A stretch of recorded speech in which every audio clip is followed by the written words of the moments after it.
de Vossa Excelência e da mesa com relação ao dia de ontem e ao dia de hoje sobre a manutenção do republicanismo, da forma democrática de manifestações e da intervenção da plateia. Tive aqui no começo de 2019, estive em 2020, estou aqui agora, e desde que eu assumi, o senhor está tendo a mesma postura, tanto contra uns quanto a outros. Então, eu quero parabenizar o senhor por essa prudência. Quero aqui hoje falar da Copel, nossa empresa paranaense de energia elétrica. Há 2 semanas atrás, como era de se esperar, a Copel publicou seus resultados financeiros. 5 bilhões de lucro, o maior lucro da história da companhia. O resultado operacional, 3,8 bi, ou seja, o lucro pelo trabalho. 1,2 bilhões vem das alienações pela venda da Copel Telecom. E, estranhamente, o governo do Paraná contratou o ano passado 165 milhões de reais de serviço da Copel Telecom. Vendeu a Copel Telecom e pagou no ano passado 165 milhões. E o que eu quero convidar os meus amigos deputados a fazerem é uma reflexão. Vendemos uma empresa apenas para distribuir lucros para os acionistas? E cadê os investimentos oriundos dessa venda? As quedas de energia elétrica no interior não pararam. Os problemas com o serviço da Copel em atendimento ao consumidor pioraram.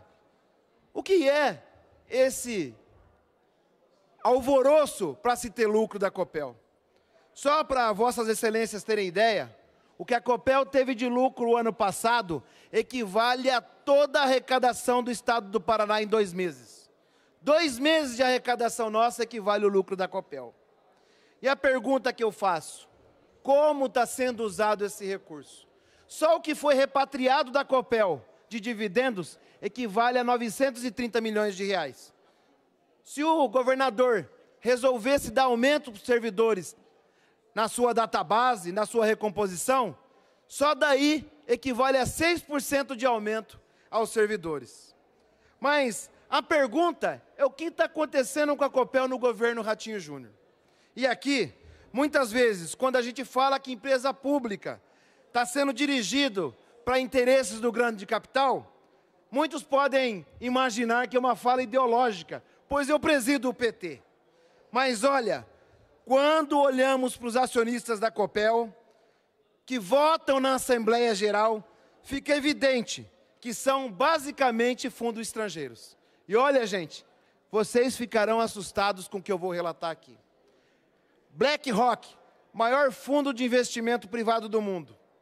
Fundo de Previdência da Polícia e Bombeiros de Los Angeles. O quê? Fundo de Previdência da Polícia e de Bombeiros. Aqui o governo implantou uma política para cobrar dividendos de quem está aposentado do bombeiro, da polícia. Mas aqui a Copel dá lucro para os bombeiros e policiais de Los Angeles. Fundo de Previdência dos professores de Nova York. Aqui no estado, o professor não tem valorização, Maurício Requião.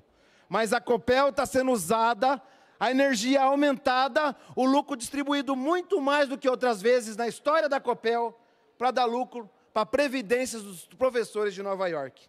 Fundo de Previdência dos aposentados de Califórnia, da Califórnia. Se fosse de Califórnia, era aqui da nossa cidade do Paraná, mas é da Califórnia.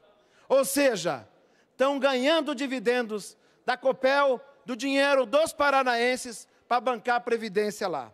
Fundo de Previdência do estado de Utah, nos Estados Unidos. Ford Motors, do Canadá. Fundo de Previdência da Caterpillar.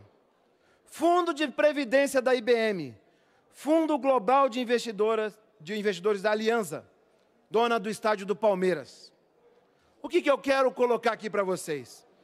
É que a realidade, a Copel não é mais nossa. E faz tempo. A Copel mudou a política de dividendos em 2011. Enquanto estávamos aqui discutindo o coronavírus, os problemas do Paraná, a direção da Copel mudou em 20 de janeiro a forma de distribuir o lucro. E hoje, a semana passada, distribuiu 65% de faixa de premiação sobre o lucro obtido. Dos 5 bilhões, 65 vai ser distribuído. Quando o endividamento da Copel é baixo, maior a distribuição de lucro. Mas por que ele está tão baixo? Porque vendeu-se a Copel Telecom e abaixou-se o valor da dívida. É um crime contra o povo paranaense. Mudaram no dia 11 de março de 2021 o nível de operação da Copel na Bovespa.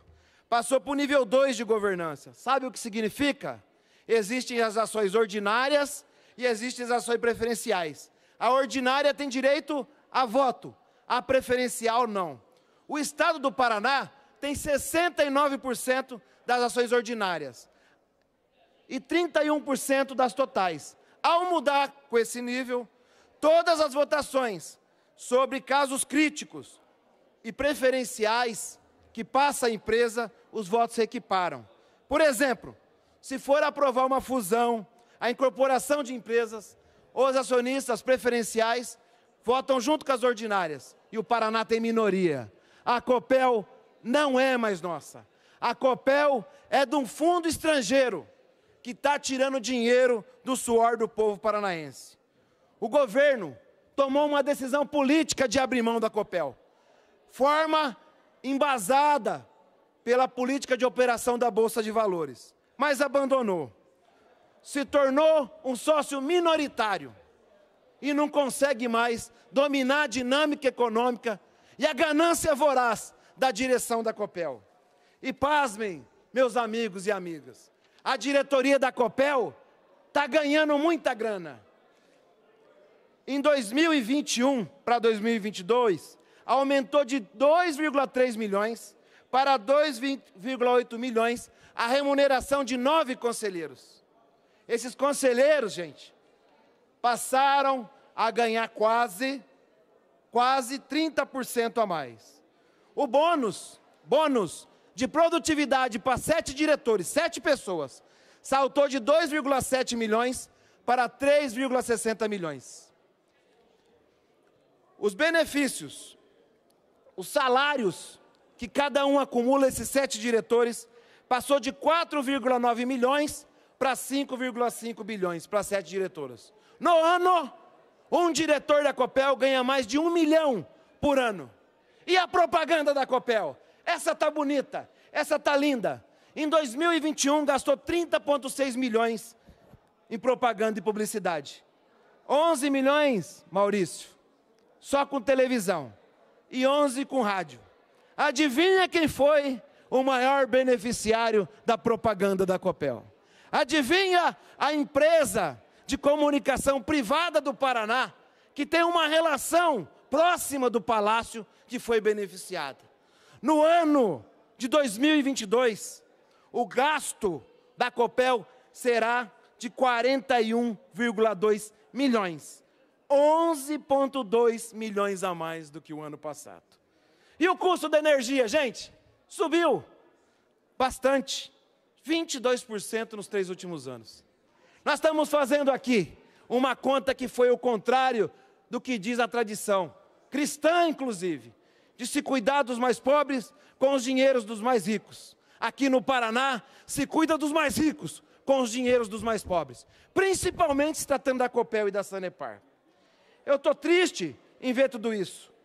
Aliás, estou aqui levando uma denúncia para o Ministério Público Federal. Na minha concepção e na forma que o seu presidente da Copel, o seu Daniel Pimentel Slavieiro, apresentou os resultados, não se podia distribuir 65% desse volume arrecadado em lucro. Era só 50%. A nova modelagem classifica em 3 níveis, até de 25% no mínimo, em 50% e 65%.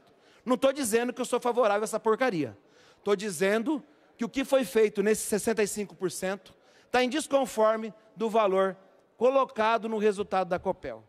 Para isso acontecer, teria que se ter um resultado de 1,5 vezes maior que o EBITDA, que é o resultado financeiro da Copel, tirado lucro, juros e amortização.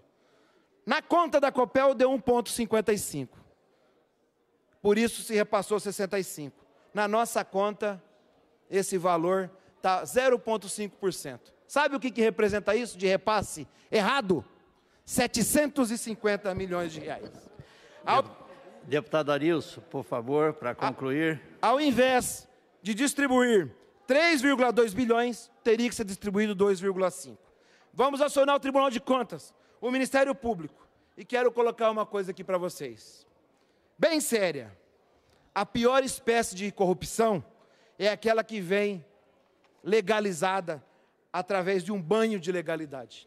Distribuir dividendo da Copel nesse montante, no meio de um processo de recuperação econômica por causa da pandemia, é uma escolha política de um governo que não cuida dos mais pobres. É um desrespeito à necessidade, aos desempregados do povo paranaense, ao micro e pequeno empresário, ao produtor rural, ao industrial. Energia cara e lucro muito para aqueles que nem moram no Brasil, e muito menos no Paraná. O governo do Paraná deve uma resposta. Para com essa prática contra o povo paranaense e todos nós que fazemos um Paraná melhor.